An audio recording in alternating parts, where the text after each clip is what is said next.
جو اللہ کے بندے ہیں. یا اللہ وہ کون اللہ کے بندے ہیں؟ فرمایا جو مجھ سے ڈرتے ہیں. فادخلی فی عبادی، فادخلی فی عبادی وادخلی جنتی، اور ان کی سنگت میں تو جنت میں چلا جا. ہمیں وہی جنت چاہیے جس میں ہمیں شہداء اور صالحین کی سنگت مل جائے. صالحین کون ہیں؟ اللہ نے اہل سنت کو دی ہے.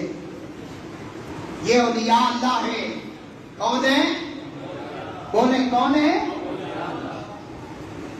ایک منٹ سے بات کر. قال اللہ، حضور نے فرمایا وہ کہاں ہے جو مسجد کی صفائی کرتی تھی؟ کہا یا رسول اللہ وہ فوت ہو گئی ہے رات کو نا. ہم نے یہ اچھا نہیں جانا کہ آپ کے آرام میں ہم خلل ڈالیں، تو ہم نے ان کا جنازہ رات کو پڑھ دیا. حضور نے کہا کہ مجھے اطلاع دینی تھی، مجھے اس کی قبر پر لے جاؤ. آپ اس کی قبر پر تشریف لے گئے.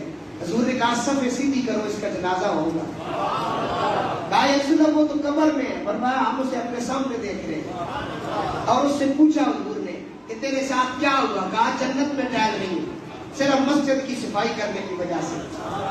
یہ چند دن کی زندگی ہے، چند دن کی زندگی ہے. فخر غرور تکبر چھوڑ دو، یہ اللہ کا گھر ہے. ٹھیک ہے جی، کوئی کسی سے اعلیٰ نہیں. اعلیٰ وہی ہے جو تقوی میں اعلیٰ ہے، جو تقوی میں. ان اکرمکم عند اللہ اتقاکم. کسی برادری کا اعلیٰ ہونے کا ذکر نہیں ہے. اگر اعلیٰ ہونے کا ذکر ہے صرف محمد والے محمد کا ذکر ہے. اور قیامت کے دن سارے منقطع ہو جائیں گے، سارے برادریاں. حضور نے کہا جو باقی رہے گی وہ صرف فاطمہ کی اولاد ہوگی، لیکن وہ بھی عاجزی سے پیش آتے ہیں اللہ کے فضل سے. تو میرے دوستو دل کھول کر مسجد کے لیے بھی دے. اللہ تعالیٰ آپ کے مال جان اولاد میں امام پاک کا صدقہ برکت ڈالے. آمین. تو دوستو درود پاک. میرا موضوع تھا خوف. بہت بڑا موضوع ہے، ختم ہونے کو نہیں آتا. تو درمیان میں ذکر کسی اور طرف چلا گیا. جو خوف کے مالک تھے ان کے پاس چلا گیا. درود پاک. فرمایا یعنی اگر وہ مجھ سے دنیا میں کوئی خوف رکھے گا میں اس کو قیامت کے روز امن میں رکھوں گا. اگر کوئی دنیا میں میرے ساتھ خوف نہیں کرے گا میری بارگاہ کا، تو قیامت کے دن میں اسے خوف کے اندر مبتلا کر دوں گا. اللہ کہتے ہیں دنیا میں جو شخص اللہ کا خوف رکھتا ہے، ڈرتا رہتا ہے، رشوت لیتے وقت بھی اللہ کا خوف نہیں لینی، زنا کرتے وقت، شراب پیتے وقت، بھائیوں کا حق کھاتے وقت، یتیموں کے ساتھ ظلم کرتے وقت، بیواؤں کی جگہوں پر قبضہ کرتے وقت اگر خوف کرتا ہے، فرمایا قیامت کے دن اسے خوف نہیں ہوگا، اس کے لیے جنتیں ہوں گی. اگر نہیں کرتا تو میں اسے وہاں مبتلا کروں گا. حدیث پاک پڑھ رہا ہوں جو کہتے ہیں بابیں کچھ نہیں، بابوں کی شان اللہ نے بیان کی ہے.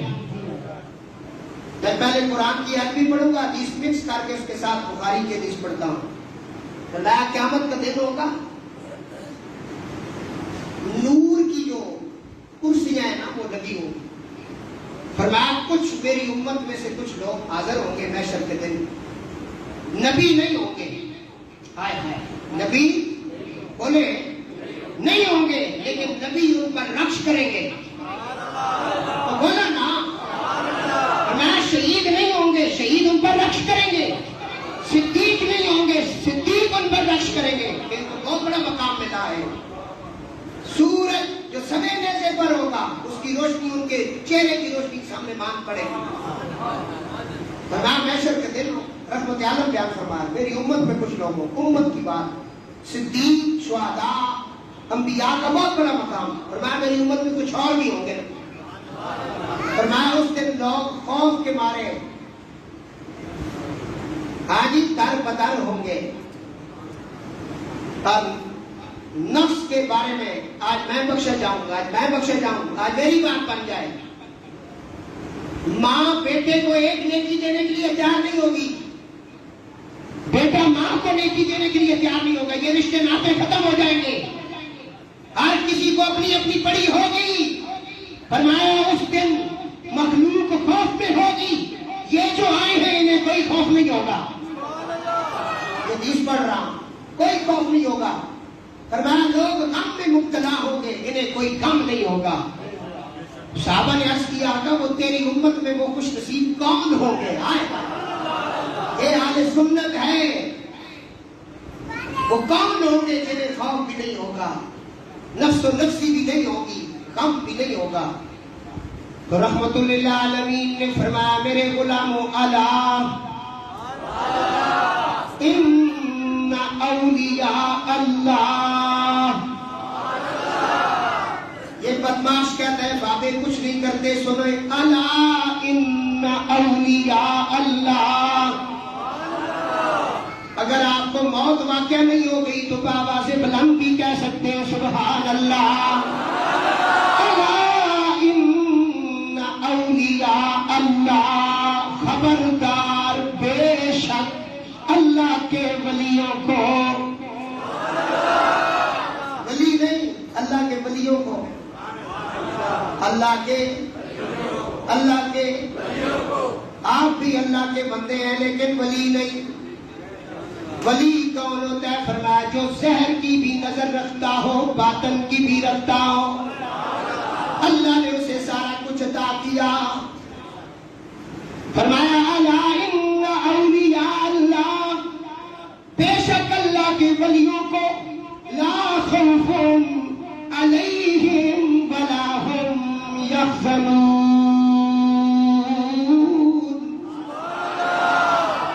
نہ کوئی خوف ہوگا نہ کوئی غم ہوگا، ماضی بھی گزارے بھی، نہ گزرے ہوئے زمانے میں نہ آنے والے زمانے میں. آج بھی اس دور کے اندر کئی قبریں ایسی کھولی گئیں جن کا کفن تک میلا نہیں ہوا. گستاخوں کی قبریں کھولے، ہڈیوں کا بھی پتہ نہیں چلتا کہ کیا بنا ہے. کئی سالوں بعد دلال القراءت کا درود لکھنے والا جو فقیر تھا اس کی قبر سے کستوری کی خوشبو آتی تھی. دجلہ کا پانی قبر کے قریب ہوا، لوگوں نے کہا کہ انہیں دوسری جگہ ٹرانسفر کیا جائے. 40 سال بعد دلال القراءت کے مؤلف کی قبر کو جب کھولا گیا تو کیا دیکھا گیا کہ محمد کے غلاموں کا کفن میلا نہیں ہوتا. کہتے ہیں بابے کیا کرتے ہیں؟ بابے بہت کچھ بیٹا کرتے ہیں. تو اصل میں نا بابوں کے ڈائے بھی چڑھا ہے. تو کسی بابے کے ڈائے چڑھ تجھے پتہ چلے بابے کیا کرتے ہیں. بابوں کی بڑی شان ہے، بڑا مقام ہے. میرا موضوع نہیں، میرا موضوع خوف ہے. اور میں جو اتنا خوف انہوں نے کیا، اتنا خوف کیا. میرے جو جد اعلیٰ ہے نا جن کی بخاری اولاد ہے پاکستان میں، سید جلال الدین سرخ بخاری رضی اللہ تعالیٰ عنہ، اونٹ شریف کے اندر ہمارا دربار ہے بخاریوں کا. وہ اکثر مصلی پر بیٹھا کرتے تھے. آپ کا سونا کھانا پینا مصلی پر ہوتا تھا. سیدنا جلال الدین سرخ بخاری رضی اللہ تعالیٰ عنہ پوچھا گیا حضور آپ ہر وقت مصلی پہ رہتے ہیں؟ فرمایا اللہ کا خوف ہی بہت ہے، ہر وقت مصلی پہ رہتے ہیں. امام زین العابدین علیہ السلام جب نماز کا وقت ہوتا تو آپ اوپر کب کبھی طاری ہو جاتی، رنگ بدل جاتا. یہ ہے اللہ کا خوف. یہ نہیں کہ جو کچھ آ رہا ہے کہ رگڑی جا رہے ہیں آپ اور یہ بھی کہتے جا رہے ہیں عاشق ہیں جی، اس طرح نہیں ہوتا. اس نے کہا کہ ایمان لانا ہے تو پکا ایمان لا، خوف کرنا ہے تو پکا خوف کر. کس طرح خوف کرنے کا حق ہے. درود پاک پڑھو. اللہم صلی علی محمد وعلی آل محمد بارک وسلم وصلی علیہ. تو میرے دوستو بہت بڑا موضوع ہے. ایک لڑکا ایک لڑکی کے ساتھ، جس کو امام غزالی نے لکھا ہے، عاشق ہو گیا. اسے پتہ چلا یہ لڑکی کا قبیلہ جو ہے کہیں سفر کر رہا ہے. وہ کسی طرح اس قبیلے میں داخل ہو گیا. رات کو ایک جگہ پڑاؤ انہوں نے کیا. سنیں نوجوان سنیں، جو ماں باپ کے آج کل گستاخ بنے ہوئے ہیں لڑکیوں کے پیچھے، اور وہ بے حیا لڑکیاں جو ماں باپ کی اجازت کے بغیر کسی غیر محرم سے بات کرتی ہیں، اور عشق مٹکا یہ آج کل عام ہو گیا ہے. بات سمجھ آ رہی ہے؟ اور بہت لوگ میرے پاس آ کر روتے ہیں جن کی اولادیں بے قابو ہو گئی. آخری بات ہے میری، ٹائم بالکل نہیں.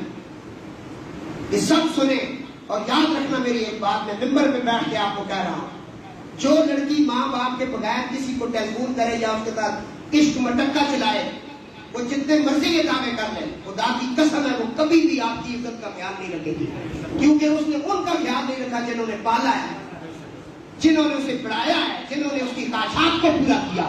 وہ کبھی بھی نہیں کرے، کسی وقت بھی آپ کو دھوکہ دے گی۔ شادی وہی کامیاب ہوتی ہے جو ماں باپ کی نظروں کے سامنے ہو، اچھے طریقے سے رشتہ مانگا جائے، اچھے طریقے سے شادی کی جائے۔ وہ سمجھ آ گیا؟ وہ لڑکا نوجوان اس لڑکی کے ساتھ اس قبیلے میں، رات کو ایک جگہ آ گئی، پڑاؤ ہو گیا، قافلے والے سارے سو گئے، لڑکا جاگتا رہا، اٹھ کر اس لڑکی کے پاس پہنچا۔ اس نے کہا ادھر کیوں آیا ہے؟ اس نے کہا میں تجھ سے محبت کرتا ہوں، تیرے بغیر نہیں رہ سکتا، میں مر جاؤں گا۔ اس نے کہا جا کر دیکھ، قافلے والے سو رہے ہیں کہ جاگ رہے ہیں، میرے رشتہ دار۔ اس نے جا کر دیکھا، بڑا خوش ہوا، چلو بات بن گئی۔ کہتا ہے سارے سو رہے، سارے سو رہے، اب میں تیرے قریب ہوں، تو میرے قریب ہے، بات کر۔ اس نے کہا ایک ہے جو جاگ رہا ہے، ایک ہے جو جاگ رہا ہے، وہ سویا ہوا نہیں، اور اس کی شان کیا ہے؟ لاتا سنتم بلا نوم، اسے اونگ بھی نہیں آتی، نیند بھی نہیں آتی، وہ جاگتا ہے۔ لڑکے نے جب سنا نا حلالیوں کا بیٹا تھا، اس پر یہ جملہ ایسے اثر کر گیا کہ اس کی چیخیں نکل گئی۔ اس نے کہا مجھے معاف کرنا۔ اس نے وہ جنگل چھوڑا، گھر آ گیا، بس کسی کے ساتھ کوئی چھیڑ چھاڑ نہیں، بس اللہ کا ذکر اور نماز اور سائڈ میں۔ جلدی وہ فوت ہو گیا، قبر میں پہنچا۔ بزرگوں نے اپنی کتابوں میں سے لکھا ہے، کہتے ہیں کسی دیکھنے والے نے خواب میں دیکھا، کہا تیرے ساتھ کیا بنا ہے؟ کہتے ہیں وہ ایک لمحے کا خوف جو تھا اس نے مجھے جنت دے دی۔ تو دوستو، برا کام کرنے کے وقت یہ ضرور دیکھا کرے کوئی ہے جو دیکھ رہا ہے۔ اللہ تعالیٰ مجھے اور آپ کو عمل کی توفیق نصیب فرمائے۔ وما علینا الا البلاغ۔ سب درست فرما